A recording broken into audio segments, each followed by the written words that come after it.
Hey guys, it's me, Brenda. I'm out in the garden this morning. I got some beautiful spring plants to finally get into my window box, and they're gonna be gorgeous. Unlike my beautiful magnolia, look what happened this year. It got cold and it snowed, and not a good year for magnolia. However, today what I want to share with you in the garden is a couple of planting tips, and I think it's gonna be a really good year for roses in my garden, and let me show you why. As you can tell, I got plenty of work to do out here today.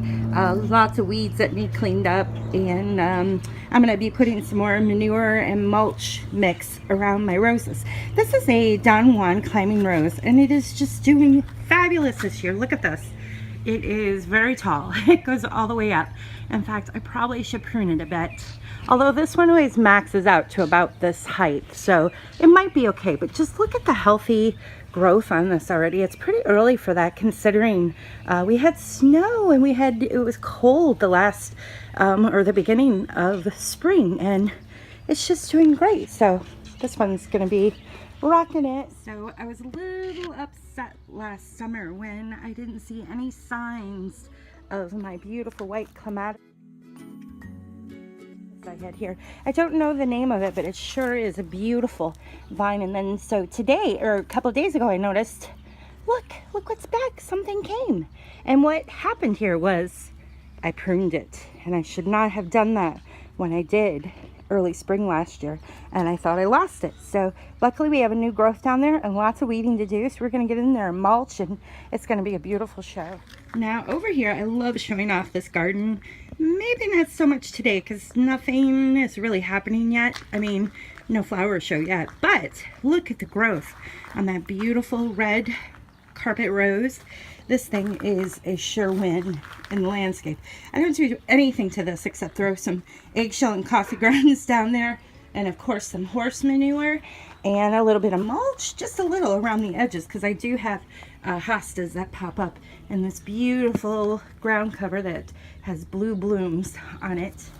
But what I wanted to show you today is back here in the corner on the trellis, I have a white iceberg rose that is growing just spectacularly. Look at this. And I actually noticed it had some buds on it on the top already. So what I did here was I combined a climber in the back with a clematis. This is going to be beautiful. This is the Queen of Style. It gets to be about 8 feet tall. Let me show you how I planted that. Gosh, I just can't get over the growth on this rose. It's only the first week of April, and it's beautiful. I think it's going to be a great year, hopefully. So here is the iceberg rose over here, and it's just gorgeous. So when I planted it a good, I mean, it's about maybe 24 inches out from the trellis, and then right up next to the trellis I planted the clematis, which, as you can tell, is growing great here as well. So look, I mean, it's already up to about four and a half feet tall. So it's going to be a great show this year. Great combo, clematis and roses. And Olivia.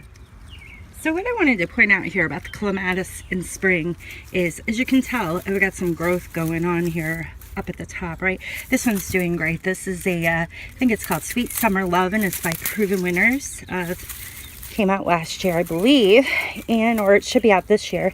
And you want to be very careful when you prune this, because see, if I would have pruned this earlier on in the year, I probably would have cut off where the new growth was going to be. So it's best to kind of wait, let it get growing, and then do a little pruning in later spring when it's starting to grow pretty well, and you can tell what's alive and what's dead. And then also I would recommend pruning it back a bit in the fall once it's started its second bloom, if it's a second bloomer. But otherwise you're going to lose it like I did.